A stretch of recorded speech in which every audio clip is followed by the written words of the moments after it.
Hey, everybody, welcome to another episode of Rooted Podcast.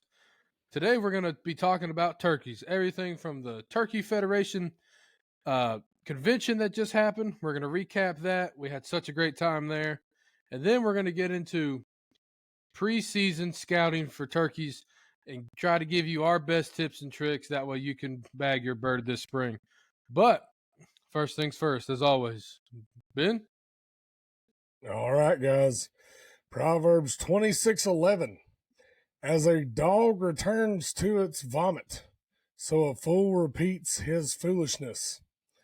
Now listen, This is what that means. We're all fools at some point. Every last one of us. There ain't nobody that's perfect. And I've said that 1,000 times on here because ain't none of us perfect. But when you realize, hey, I'm going back in the same circle that I was already in. I'm doing the same things that I was doing. You got to turn to Jesus and be like, hey, man, I need help. I can't do this by myself. And I need you to help me understand and realize and see the things before I dive back into them. Just help me be more like you and help put blinders on when I come to those points or have those thoughts or encounters or whatever it may be. Mm-hmm. That's one of those constant conversations that we all have to have with Jesus. Just is what it is. Because I'm telling you, I have returned to my vomit more than once. Oh, yeah. I could talk, John, for 5 episodes on that. Or probably more. But, at the end of the day, we just have to focus on Jesus. And see, the beautiful thing is when you focus on Jesus, you don't have to worry about the devil using his old tactics to pull you back into that foolish way and going back to your own vomit. That's all the devil wants, is to break you, to bring you down, and to make you feel like you're far away from God. Yeah. Don't let him do it. Just don't let him do it. Well, and it's okay to make a mistake, but the point is don't make the same mistake twice. Well, the thing is, you're gonna make a lot of mistakes. Exactly, but learn from it, lean on God, and you just put him first. And trust me, you're still gonna screw up because you're human. Oh yeah, but we're all human. Your life's gonna be way better in the end. It's all gonna work out. Oh yeah, you just do that every time. Proverbs is a great book for wisdom. I love the book of Proverbs. Yeah. Yep. I love it. But John, let's dive on into this NWTF show, turkey season. Man, what a turnout this year. There were more people there this year than I think I have seen in all the years that I've been going to the show. Yeah. And last year it was, tenfold this year. Yeah. This is my 10th or 11th, maybe even 12th year going. And, dude, this show is always amazing. It's always full of people, but I can remember the number being, like 50,000. Like I remember whenever they broke that number and it was like, holy crap, man, over 3 days, 50,000 people came to this thing. And then last year it was, like 75 or something like that. And then this year, oh my goodness, the amount of people that came. I would not be surprised if it eclipsed 90,000 plus. I would have to agree. Dude, so for those of you who don't know, so I'll put some little context here for you. Where the line starts to get the wristbands to where the line ended at the restrooms on the corner is probably 300 yards, probably. Does that sound right? Yeah, I would agree with that. Somewhere in that ballpark. Mm-hmm. And that line was that long for 2 hours straight of way different people just filing in. Mm-hmm. So, and it was full. You're talking 3, 4, 5 people wide and that long, like crazy. So, there's so many people. It got to the point on Saturday where me and Ben are in the booth and we were like, oh, I'm not leaving. There's no way I'm getting into that. That ain't happening. It's going to take you half an hour to get somewhere. But with all that said, even Thursday and Friday were packed for those days. We had a phenomenal time. We got to meet a whole bunch of people, see old friends. We were, I mean, I was just blown away by the support for Rooted podcast and Rooted television, just Oh Rooted in yeah. general. It's always special when someone comes up to you and says that they enjoy watching your show or listening to the pod. So thank you guys so much for watching and listening and uh, coming up to us. You know, it means the world to me. So uh, whenever y'all say, "Hey man, I love the pod," or "Hey man, I love the show," I mean that I want I just need y'all to know that means everything to me. So Yeah, me thank too. y'all That for those who came out. yeah. Yeah, thank you all. That means a whole lot to us, and we really do appreciate all the support. So, like John said, thank you guys so much for everybody that came out to the show and supported a lot of different brands too. That's wonderful. Yeah. Thank you so much for all of that. But John, you know what, buddy? It's getting about time Well, look, for that's the for whole the point. long beard. Yeah, that's what I love about that turkey show. It's like the kickoff party because Mm-hmm. right around the corner is turkey season. But you want to talk about making mistakes, Oh, buddy? I've made plenty of them during turkey season. I'm just right here shoot. to tell you. What you talking about? I've made a ton of Look, mistakes during turkey season, man. and guess what? I will this year too. It's just part of life, and it's just it's how you learn. But one of the things that you can do to make your life a little easier is this preseason scouting. Mhm. And it's like, well, okay, John, you say what the heck is that? What does that mean? What does that look like to you? I'll kind of touch on a few points that just go off the top of my head. Let's just say that you're hunting a new piece of ground, public or private, it doesn't matter. The first thing I'm gonna do is get the HuntWise app and look at the maps. That's the first thing I'm doing. And I'm looking for what I'm looking for is ridges and some thickness, tall trees, really, really thick stuff. And if it's next to a field, even better.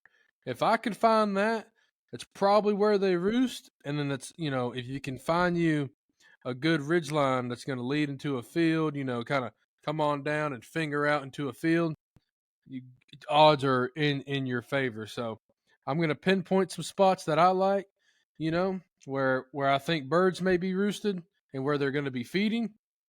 And then once I kind of pinpoint where I think I might want to go, then it's boots on the ground, and I get in there. And now some WMAs won't let you do this, but if you can, I'd go in there and see if I can hear one gobble, right? Or if you could sneak up to the field without getting too close and then get your binos out, scan it, see if you see them in there. Uh, walk around and look for tracks, all these different things. But first things first, I would start with an aerial map on my phone or on the computer. Yeah, so to second what you're saying there, um, one thing I like to do, especially at Sinking Creek Ranch, I will go in and figure out where they're roosting. Drop a pin because there is a roost pin in the HuntWise app that you can drop on that spot. And I'll do this, 2 or 3 weeks before season starts because a lot of times a turkey's going to roost in the same general area Yeah. for until they're scared out of there. But I like to go and pinpoint a handful of spots to where we can go back and listen the night before. Try to roost them one more time. Another thing I do with the HuntWise app is I like to use different layers in the map software. So I like to use the LiDAR. I like to use the topo. I like to use the high quality satellite maps, just like what you were talking about. It just makes it real easy to learn different terrain patterns and features, especially with the LiDAR, because you can go in there and you can see how to traverse that ridge quickly, quietly, and efficiently to get to those birds before they get to you. And a lot of times that can be the difference in being able to kill one and not, is when you can actually get in swiftly, undetected, and be able to be set up before they get within striking range. So, that's what I like to do as far as the HuntWise app is concerned is, Yes. dropping the pins, man. It is crucial to drop your pins and understand the terrain that you are hunting. Can't say Exactly. that enough. And again, to me, that's just the starting point. Mm-hmm. And then it's like, okay, we got to put some eyes on some turkeys. So that's what I'm saying, man. You at some point you got to get in there, but like Ben's saying, man, you got to be careful because you don't want to bump them out. So now, of course, you know, if you're hunting this field that you can see from the road, hey man, there's nothing wrong with driving on the road and just sitting there with binos and scanning and looking. And okay, at 7:30 he pops out of this corner. It's like, okay, Mm-hmm. at least I know like that corner. That's a good place to start. Yep. So Good place to start. and then and then you get in there and if you can hear him gobble, you're like, okay, he's roosted right around on this top. He likes to Mm-hmm. hit this trail, funnel out, comes out into this whatever, this opening, this field, and it's just about getting in there and seeing it. And then of course, I mean, I've tracked a lot of birds, just by simply looking at tracks, quite literally. And I'm like, okay, I haven't seen them here yet. And hey, maybe I haven't even heard a gobble because maybe they haven't really started gobbling yet. But I know they're here. They're here. They're literally right here. I see the tracks. So there's times for scouting, I've just sat there one morning and looked, and they ain't made a peep, and then they come out, and I'm like, all right, I see you. I got you. You're coming Mm-hmm. out. Because I mean, we've all been on birds that are lockjaw. They just they Yeah. ain't doing it. Try hunting them Alabama birds, buddy. They Yeah, will lock good down in a luck. heartbeat. Yep, Or they will. you get on one that's just hammering on a roost, buddy. You can't do anything wrong. And Yeah. as soon as they hit the ground, see you later. They go shh. So, Yep. there's a game you got to play there of how close can I get / do I want to get underneath this bird. Mm-hmm. Um, but that's what I like to do as far as scouting goes. So I start with a map on the HuntWise app, and then I'm dropping pins, and then I'm going in there, I'm listening, I'm looking for tracks, I'm scanning for birds, but again, without trying to get too close. That's kind of what I do there. Another great tactic, and I would save this more for private land. If like, okay, I see tracks here, right? Or I have seen a bird driving by this field, or I heard it gobble over here, whatever. Dude, set out some cameras, man. Mm-hmm. Get those wise eyes out, put them out. Yeah. And then boom, now you don't have to drive by the field every day. You got the Yep. camera there. It sends it to your phone. And it keeps track and makes a graph and, all these other things. It's like, that's just another tactic that you can have in your bag to put out there. Because look, anything that you can do to put the odds in your favor, do that. Oh yeah, of course. And I've got 3 wise eyes running right now, Mm-hmm. every Yep. day, all day, tracking them turkeys. I saw Oh, a yeah. turkey fight today between a bunch of longbeards and some jakes. I was like, oh, nice. That's what It's I fun like to time. see. It's a real fun time. It's awesome. So now, all right, let's say that you've got the spot ready, you've got pictures, you're seeing tracks, you're seeing birds. It's like, what else? Okay. Um, One thing that I think gets overlooked a lot, and we've talked about this before, really, really two things, Ben. And one is patterning your shotgun, Oh yeah, it's crucial.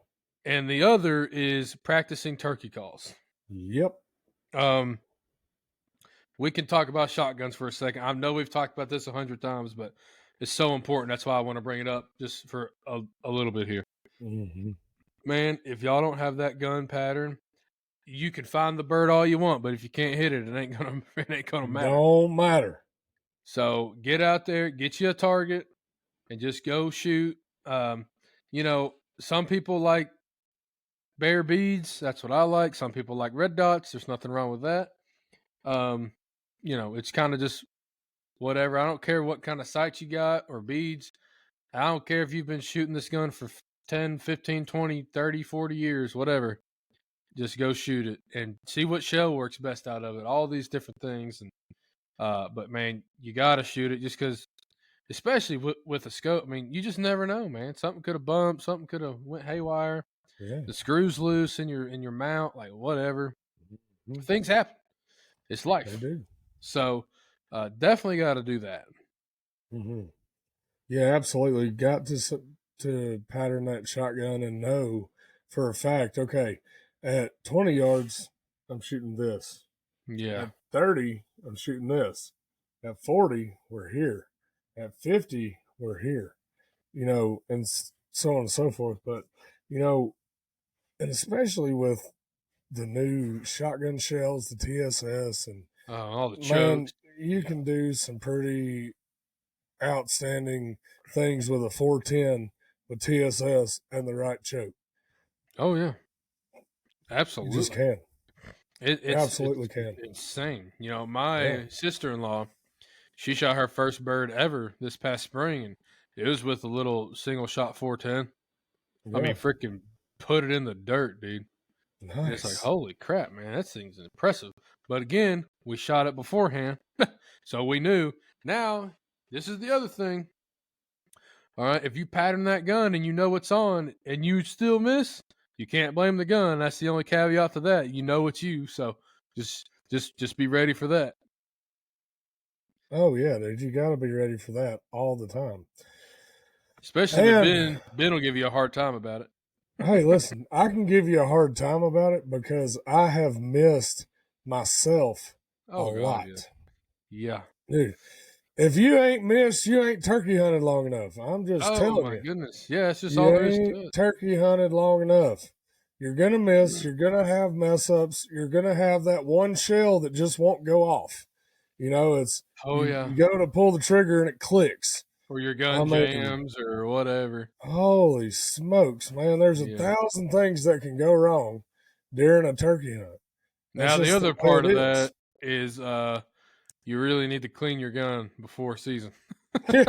Yeah. It's always good to clean your gun for sure. But, you know, I mean, man, honestly, that goes along with just taking care of your weapons. You know, you gotta clean them, you gotta take care of them. Yep. And, you know, that just falls into the line of, you know, making sure everything is working properly, making sure that, you know, the guns are patterned, everything that goes into it. Go. But turkeys, let's talk calling turkeys. All right, we got through the gun stuff. Yep. So there's a few different ways to call a turkey, and there's a few different calls. You know, you have your locators, which is the owl or crow, and the owl's like, oh, oh, oh, oh, oh, oh, oh, oh, oh, oh. Boom. There you go. You got your owl hoot, you got your crow call, you have a mouth call, and you have the pot call, which I have to tell you guys, we're going to have a limited run of rooted television slate calls this year. There's going to be only 10 of them made, period. 10 of these made right here. And we're going to have those as special gifts, or we might even sell a few of them, but there's only going to be a handful made for this season.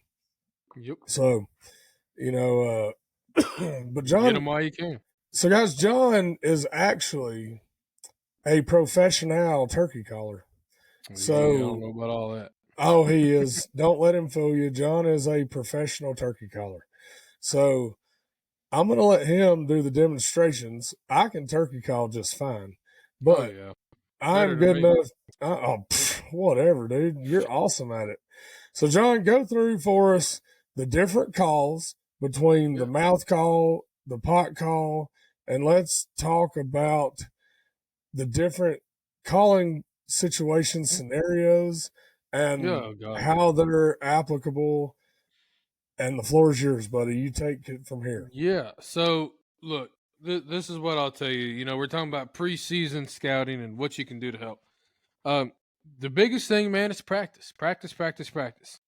You know, sometimes, if you're like me, you annoy your wife because you're turkey calling in the house and she gets tired of it. That does happen. You know, I I will say this. You know, you just got to be persistent. And but hey, if you're doing a mouth call, maybe you even just do it while you're driving to work or whatever.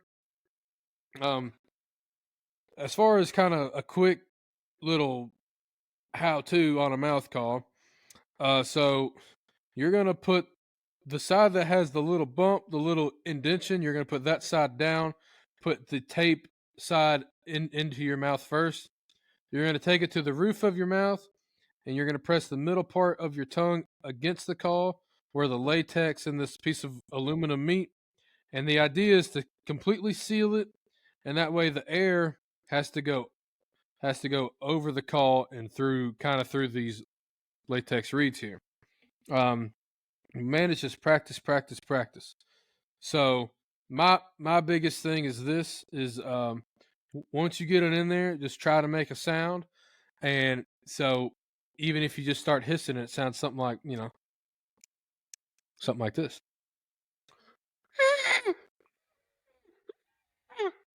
Hey, you're getting somewhere. But then just again a quick little rundown. You could do your classic yelp, which you could try to say the word shock, but like kind of with air, so it sounds something like, but with a call in between there, sounds like this.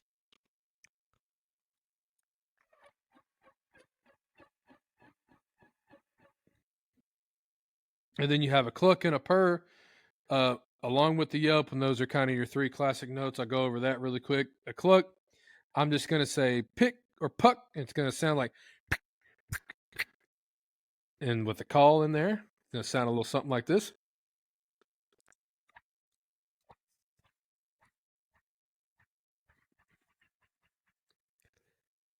And then a purr, I'm just kind of going to roll my tongue. I'm going to go, and it's going to sound like this.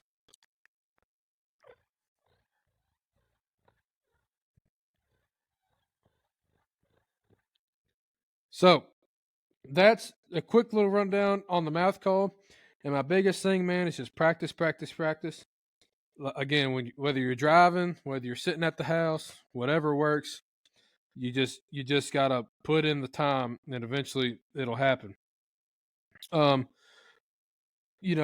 Kind of different scenarios. Like why would I pick a mouth call versus a pot call? The biggest thing for me, and of course everybody who uses it is that it's hands free, right? So you could have your gun up and ready, and you're soft calling this bird in, and just kind of putting the finishing touches on them. If I'm using a pot call, of course, if he's already coming, I'll just kind of leave it be. But kind of just a quick rundown for a yelp, you're going to draw a circle. For a cluck, you're just going to put some pressure and then bring it back to you just a little bit. And then for a purr, you're going to drag what's called the striker across the surface here. So purr, cluck, and then a yelp. A yelp's a 2-note call. So that's just a quick little rundown on how to do it on a mouth call and a pot call there. But the kind of scenarios that you'll use, what is it? You have to really understand what a turkey's saying whenever they're doing these things. Mm-hmm. So a turkey, whenever they're yelping, is saying, "I'm here, come here. I'm over here, come here." So whenever you're doing that, you are inviting other turkeys to you. And I'll get to that here in just a second. Whenever you're clucking, a turkey's going, "Look, look, look, look." That could be at food, like, "Hey, look, dude, I found some food over here." Or, "Look, a cool tree to fly up in." That's why whenever you hear a lot of clucks in a high pitch in a row, it's called an alarm putt. They're going, "Look, look, look, look, look, look, look." Like, danger, danger. Get out of here. Yeah. Okay. And then a purr they're saying like my space. So you'll notice when birds are together, they're purring while they're scratching. They're like, basically like, "Hey dude, get out of my bubble. I'm eating. This is my food. Your MySpace, get out of here. So that's when you have to understand those foundational basics, okay, to kind of continue forward. So back to the Yelp, as I said, you're telling the turkey to come here. Here's the issue: you are the hen. You're telling the gobbler to come here. Okay. Mm-hmm. In a normal turkey's life, hen yelps, Tom gobbles, hen goes to Tom. That's a Yep. normal everyday life of a turkey. Turkey hunter, complete opposite. You're the hen, Defying nature. he's the gobbler. You yelp, he gobbles, but you want him to come to you. Oh yeah. Now, there's a couple ways to do this. And what you do is what I like to call, and what I've heard all the OGs say, is you're going to check the temperature of that turkey. How often is he responding? Is he responding loud? Is he kind of walking away? Is he getting closer? Is he staying there? Okay, so sometimes you can move in on a bird and then plop down and keep calling. Sometimes you just stay where you are. Sometimes you even go away, especially if you have a buddy. If he's kind of hung up, I've had a time where, someone like Ben or somebody will turn around and start walking the other way. Or if you're by yourself, you can kind of turn your body, call a little softer, making it sound like that hen's walking away. And he's like, oh, whoa, whoa, where are you going? You're supposed to be with me. What's happening? And I'll tell you this, dude. All these turkey calls, man, all these great turkey callers. If you go ask a Dave Owens or a Matt Van Sice, the people who just got first and second in the senior men's open, Mm-hmm. you go ask Hunter Wallace, who has whooped my butt 100 times. They will tell you sometimes the best call is to shut up. Oh man, I can't agree with that more. I've had it so many times when I have called too much, and that Tom was like, "Nope, we know better than that. We're Yeah, I'm gonna out. go on somewhere else." But back to the point of what you're saying about calling the Tom to you. So, guys, this is something that does not happen in nature. The hen always goes to the Tom.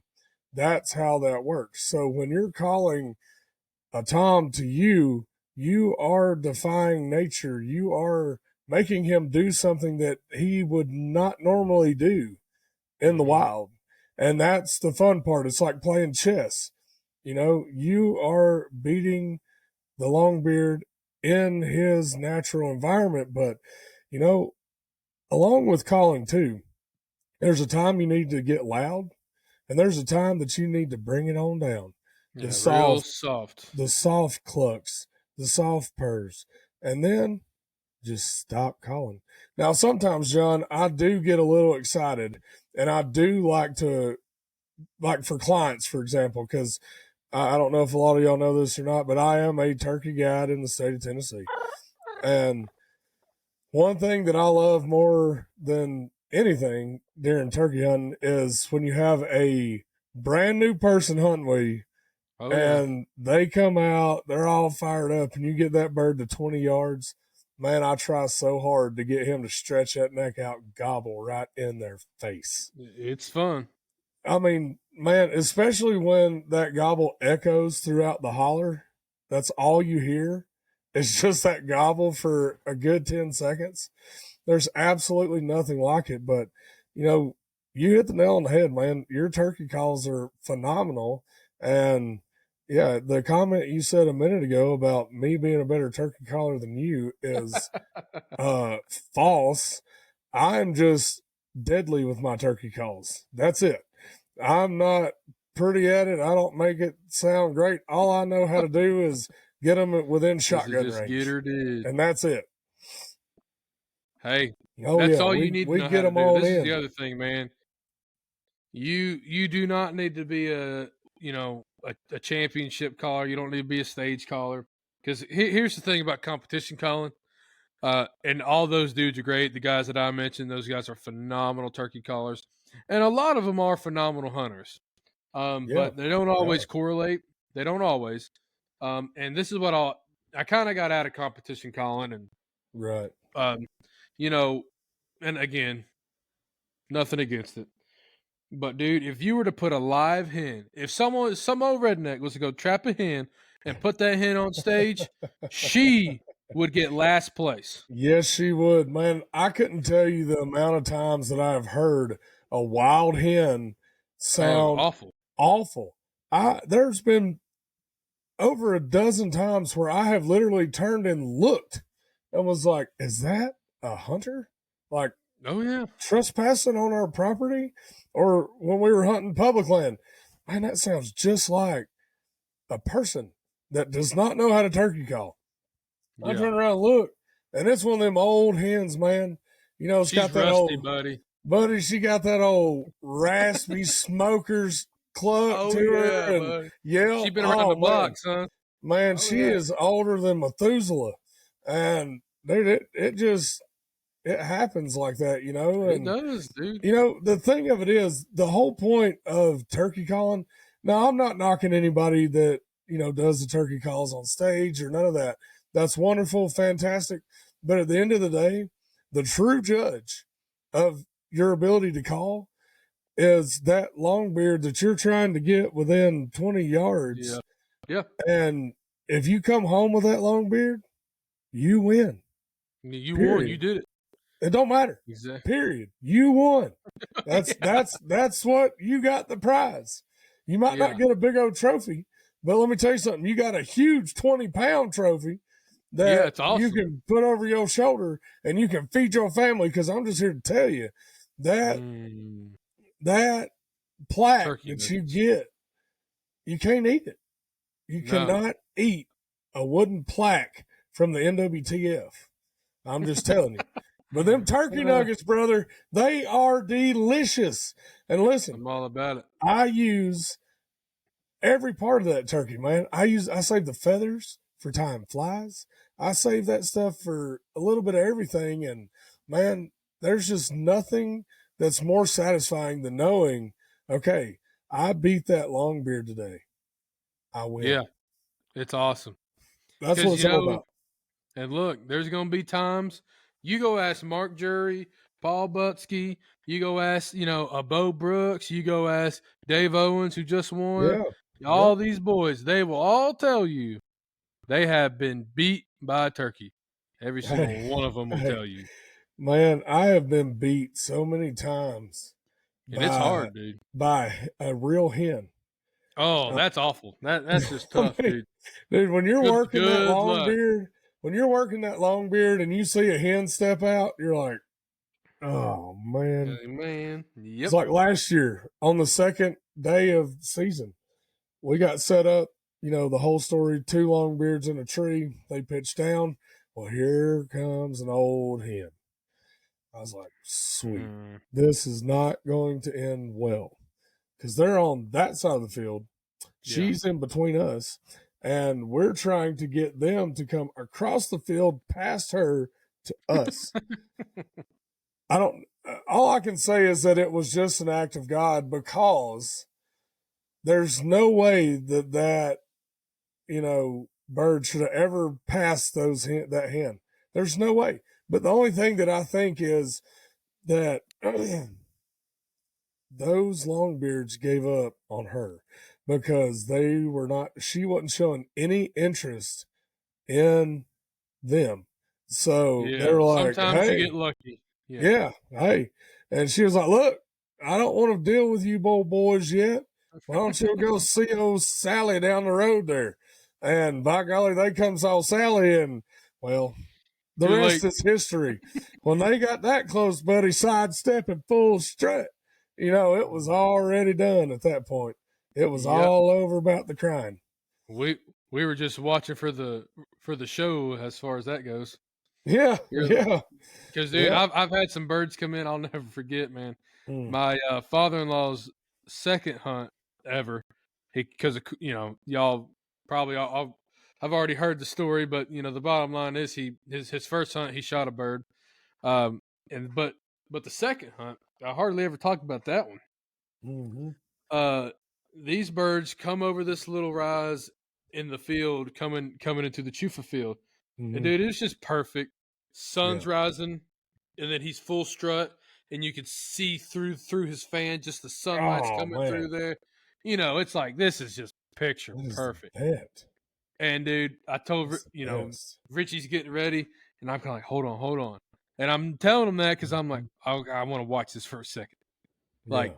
because as someone, it's his second turkey hunt, he doesn't really like this doesn't happen every day, Mhm. so I'm like, I want to look at this for a minute, and I'm Yeah. like, all right, kill him, boom, Yeah. Kill him. but I mean, part of it is kind of like, dude, these birds are so majestical, so beautiful. It's crazy what they can do. Now, listen, they're one of the ugliest birds ever that they have. But I mean, just Yeah. when they're all panned out, dude, and it's perfect like that, Oh you're man, like, doesn't get you any just have better. to take in God's creation on that, and then you're like, all right, let's not be dumb. I mean, let's Yeah. just let's kill this thing. Yeah, But yeah. Let's smack this bird while it's in range here yeah, before exactly. it sees us. Now Yeah. listen. There is one thing about a turkey that you have to understand. Their eyesight is impeccable. It Oh, is yep. unbelievably good. Your hide is the most important thing ever. Like you have to Mhm. be hidden. Like when we're filming this stuff, what we're doing is we're wrapping these cameras up in ghillie suits, and all you can see is the lens out the end of the ghillie suit, just the end of the lens. That is it. The Yeah, rest not the looks like a big tripod. old brush pile. Yep. And that's that helps us a lot with being able to hide from these birds and not being seen. And another thing is also having those tripods that you can move up and down different terrains and stuff like that. That makes it a lot easier. But at the same time, sometimes that gets a little squirrely because you can't put the old Bertha lens on uh, those smaller tripods because it's not rated for that amount of weight. So you really have It gets a to little tricky plan filming. you have to plan it out right when you're filming this stuff so that way you have your right equipment and everything goes flawlessly. You got to have it all. It's Yeah. just you got to have it. It's just part of it, and this is part of scouting. Yeah. Yes, of course you have to actually scout the land, like we're saying, drop the pins, check it out, set up the Hmm. cameras. But part of it's also just being prepared, it's like, have you Yeah. practiced your calls? How does your vest look? Do you have everything you need? Did you pattern your shotgun? Did you put Yeah. that third shell in there because you're gonna need it? Did you like are all these things being done?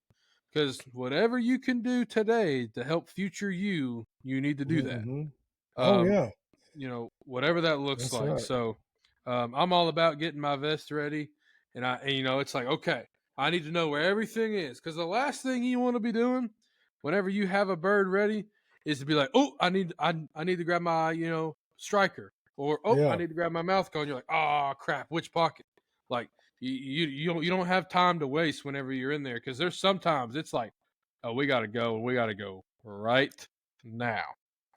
Man, so yeah, but what you're talking about, you know, when you're talking about things that you don't need to forget in your pack, your turkey vest, let's be real clear about one thing. Yep, Never forget your honey buns or your gotta star have it. crunch, especially if you're hunting with me. You cannot forget the star crunch, man.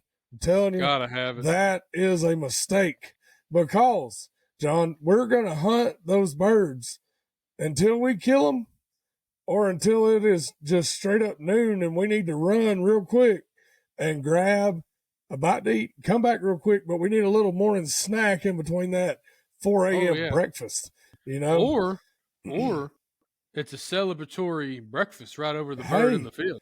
yeah, look, you shoot a turkey in the field, buddy. That honey bun's coming out of the pack. Yeah. Yeah, Oh John yeah. looks at me all the time. We'll be sitting there waiting on, the sunrise to come up, and we start hearing crows and owls and some birds gobbling here and there and back and forth, and he'll just hear that wrapper come open. And he already knows. He already knows the crinkle sound of that wrapper. It's coming open. Yep. Absolutely is. So, you know, I just thought that was pretty funny. I had to add that in about the Hey, honey you have buns. to. Got to have your Look, snacks, man. you gotta have food.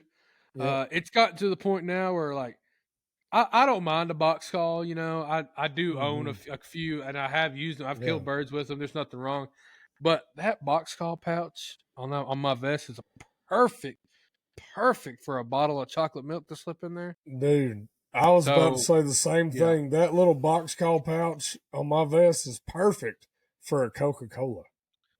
I mean, so I Perfect. kind of sometimes I leave the box call at the house because I'm like, I kind of want this chocolate milk. Now, look, there's plenty of other Yeah. pockets to put it in, so sometimes I would just make it work. But I'm like, you Yeah. know what, man? It's not that windy of a day. I don't think I'll need it. Let's just pop the old chocolate milk in there and roll. Oh yeah. That's it, man. Pop the old chocolate milk in there, the Coca-Cola, the zebra cakes, the honey buns. We're gonna have Mhm. our snacks now. We're Oh, gonna look, we have our gotta eat. snacks. We Oh yeah. gotta eat. Oh yeah. So, Boy, I'm ready though. I'm ready for those cool mornings, crispy gobbles through the mountain air. Cannot mhm. wait. Can't wait. So on this episode, I just hope you kind of got the real basic foundational Yep. of turkey calling. You Mm-hmm. just need look. You need to go. You need to get the HuntWise app and Yep. look at the Hunt wise maps. out. Yep. Drop pins. Go in Yep. there, scout it. Right. Binos. Go in there. Look for tracks. Listen to gobbles. Deploy some wise eye cameras. And then pattern your shotgun, practice your turkey calls, get everything ready, make sure you're prepped, you got your gloves and your mask and or your face paint, whatever, and you're all ready. And then go out there, just execute and have fun. And don't forget to bring your snacks. Yep. Don't forget to bring your snacks and find that roost. If you can find where they're roosting, you are increasing your odds of smashing that turkey. But with Yep. that, John, I have nothing else for this episode. I think I'm good. Again, I just really want to say thank you guys to Yep. and gals who came out to the NWTF convention in Nashville. It was super awesome.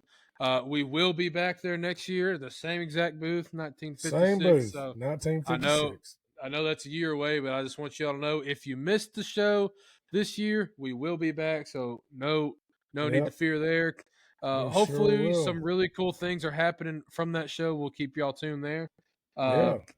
but yeah, man, that's pretty much it. You know, I mean, again, I really hope that y'all, like and subscribe and everything. We're on YouTube, Instagram, TikTok, anywhere that you'd like to listen to podcasts. We're on there. So, man, that's pretty much it. Just I hope y'all learned something, and hopefully we'll have a lot of great stories to share with each other this whenever turkey season gets here. And with that, the redneck is out. See y'all. Boom.